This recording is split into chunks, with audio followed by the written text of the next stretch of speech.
সন্ধ্যা যারা আছেন প্রত্যেককে ধন্যবাদ জানাই। তো অনেকটা এখন কম হয়ে গেছে এটাই অসুবিধা। অসুবিধা মানে যেরকম বেশি হলে ভালো লাগতো, এটা সকলেই কাম। হ্যাঁ, এবার দ্বিজেন্দ্রলাল রায়ের 163তম জন্মবার্ষিকী এই জন্য গুরুত্বপূর্ণ যে উনি বিশ্বনগরের 163 কমপ্লিট হয়ে 164 করেছে।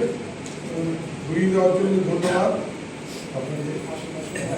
যাই হোক, ওনার একটা কবিতা বীরেন্দ্রটা আমি পাঠ করছি পরে, তবে ওনার সম্পর্কে সকলেই তো খুবই ভালো জানেন।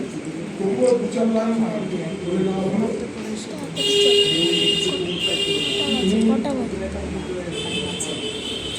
কৃষ্ণনগর কলেজের স্কুলে, হ্যাঁ ছোট করে বলছি, উনি কলেজের স্কুল থেকে পাস করে তারপর প্রেসিডেন্সিতে বিএ ইংলিশে বিএ করেন।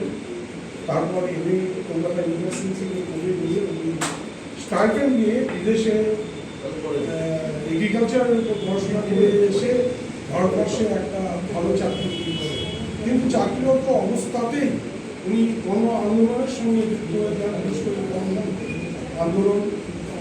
সেক্ষেত্রে কৃষকদের সঙ্গে মিশে কৃষক আন্দোলন, তাদের জমি শব্দ এবং অন্যান্য ব্যাপারে উনি আন্দোলন করেন।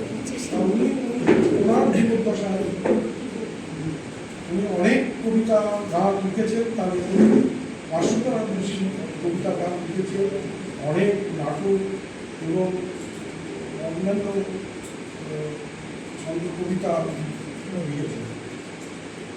ওনার প্রথম কবিতা উনি সেটা 20 বছর বয়সে প্রকাশ হয়, একটা কবিতা লিখছে। আমি বীরেন্দ্রটার এটা একবার পাঠ করছি।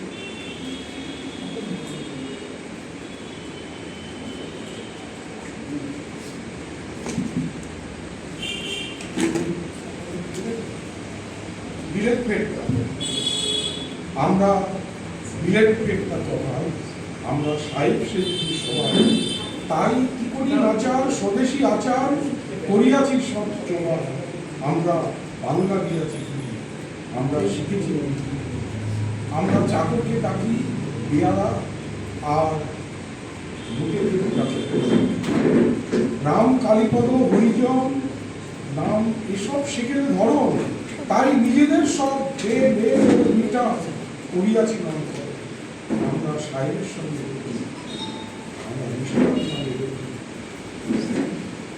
যদি সাহেব না বলে বাবু কেহ বলে মনে মনে ভারী চোখ। আমরা ছেড়েছি ধুতি ও চাদর, আমরা হ্যাট বুক আর প্যান্ট কোট করে সেরেছি বিলিতি বাদর। আমরা বিলিতি ধরনের হাসি, আমরা ফরাসি ধরনের কাশি, আমরা পা ফাঁক করে সিগারেট খেতে বড্ডই ভালোবাসি। আমরা হাতে খেতে বড় গড়াই, আমরা স্ত্রীকে ছুরি কাটা ধরাই।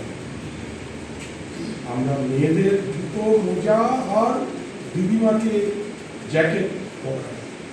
আমাদের সাহেবে আমার বাধা এই যে রংটা হয় না সাদা, তবু চেষ্টা টুটি নেই, ভিনোলিয়া মাখি রোজ গাদা গাদা। আমরা দেশে কংগ্রেস আদি ঘটাই, আমাদের সাহেব যদিও দেবতা, তবুও ওই সাহেবগুলোকেই চটাই। আমরা সাহেবী রকমে হাঁটি, স্পিচ দিই ইংরাজি খাটি, কিন্তু বিপদে দেই বাঙালি চম্পট পরিবার। আমরা আমরা সাহেব সেজেছি সবাই, আমরা বিলেট আমরা সাহেব সেজেছি।